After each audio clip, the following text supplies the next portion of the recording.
arbre et la récursivité. Donc il nous est demandé de calculer la profondeur d'un arbre binaire. Alors la profondeur, c'est quoi? On avait dit qu'un arbre, en fait, c'est, si vous voulez, le niveau de la feuille, ou plutôt ce qu'on appelle le degré de la feuille la plus basse. Le niveau, pardon, le niveau de la feuille la plus basse. Alors le niveau d'un nœud racine, c'est par convention 0. Les fils de la racine sont de niveau 1. Les fils des fils de la racine sont de niveau 2, et ainsi de suite, et ça descend. Donc si un arbre est vide, forcément, quelle sera sa profondeur? Ça sera moins 1. Donc ici, j'ai une fonction profondeur, je lui donne un élément de type t arbre binaire, c'est-à-dire un arbre binaire, et donc elle me retourne la profondeur. Donc si A est nul, si mon arbre est vide, la profondeur c'est moins 1. Sinon, si j'ai donc au moins un nœud, alors s'il manque quelque chose ici, alors oui, il manque, je n'ai pas traité ici le cas où si le fils gauche de A égale le fils droit de A. C'est-à-dire que si je n'ai qu'une racine, dans ce cas de figure, la profondeur c'est 0. Non, ce n'est pas la peine, pardon. Ce n'est pas la peine, pourquoi? Parce que si j'ai un élément qui n'est composé que d'un nœud, si j'ai un arbre qui n'est composé que d'un nœud, c'est-à-dire que la profondeur de cet arbre c'est 0. En fait, ça sera 1 plus la profondeur de son sous-arbre gauche, ça sera 1, pardon, plus la plus grande valeur, la plus grande profondeur entre la profondeur du sous-arbre gauche et la profondeur du sous-arbre droit. Or, comme l'arbre est composé d'un seul nœud, ça voudra dire que la profondeur du fils gauche, c'est la profondeur d'un arbre vide, donc moins 1. Donc ici j'aurai moins 1, ici j'aurai moins 1. Quelle est la plus grande valeur entre moins 1 et moins 1? C'est moins 1. Et ensuite on aura 1 plus moins 1, ça nous donne 0. Donc si l'arbre est composé d'un seul nœud, donc c'est effectivement la profondeur 0. Maintenant si je prends un arbre comme celui-ci, par exemple celui qui est là, quelle est sa profondeur? Donc quand j'arrive à celui-là, je vais dire c'est 1 plus le maximum des profondeurs de ce sous-arbre et de celui-ci. Or, visiblement ce sous-arbre, sa profondeur c'est 0, 1, c'est-à-dire 1, et celui-là c'est 0.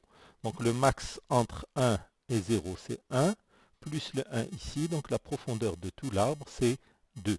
Comment ça s'obtient? Ça s'obtient par récursivité. Comment j'ai dit ici que la profondeur c'était 1? Parce que j'ai sauté les étapes. En fait, ça sera 1 plus le max entre moins 1 et 0. Et ainsi de suite. Et ce 0, comment je l'ai trouvé? C'est 1 plus le max entre moins 1 et moins 1. Et c'est comme ça que, en remontant, on propage les résultats et on obtient cette profondeur qui est égale ici, dans le cas de figure, ici à 2. Enfin, l'exercice 9, on nous demande d'écrire une fonction qui vérifie si un arbre binaire est complet. Si vous vous rappelez, je vous avais dit en cours que certaines définitions prêtent à confusion. Pourquoi? Parce que dans certains livres ou sur certains supports de cours que vous trouvez sur Internet, vous pouvez trouver que l'arbre est dit complet si chaque nœud non-feuille a exactement 2 fils. Ça, moi je l'ai appelé un arbre parfait. Mais dans d'autres sources, ils appellent ça un arbre complet. Donc si on considère que c'est ça la solution, c'est-à-dire c'est ce qui est demandé, pardon, c'est-à-dire de vérifier si un arbre est parfait, donc voici la solution. Pour qu'un arbre soit parfait, si l'arbre est vide, donc il est parfait. Donc j'ai pris ici complet dans le sens de parfait. Donc s'il est vide, il est parfait. Maintenant, si le fils gauche est différent de nul et le fils droit est différent de nul, et que le fils gauche est complet, et que le fils droit est complet. C'est-à-dire si j'ai deux sous-arbres, un sous-arbre gauche qui est parfait, un sous-arbre droit qui est parfait, et une racine qui a donc ce sous-arbre gauche et ce sous-arbre droit pour fils gauche et fils droit. Donc forcément, le tout est parfait, donc et complet reçoit vrai. Sinon, et complet reçoit false. Donc le sinon de si les feuilles sont différentes. Maintenant, nous avons traité ici tous les cas. Alors pourquoi j'insiste ici sur le et complet? Dans les définitions que je vous ai données, il y a une différence entre parfait et complet. Mais dans certains livres, ils entendent par complet ce que j'ai appelé parfait. Et quelquefois, c'est l'opposé. Alors pour moi, dans les définitions que je vous ai données, donc un arbre est complet si non seulement chaque nœud non-feuille a exactement 2 fils, et de plus, toutes les feuilles sont au même niveau. D'accord, toutes les feuilles sont au même niveau, c'est un très bel arbre. Maintenant, l'arbre parfait, pour moi, c'est un arbre où tous les nœuds non-feuilles ont exactement 2 fils, mais les feuilles ne sont pas forcément au même niveau. Donc, cette solution résout le, la vérification si l'arbre est complet dans le sens de parfait.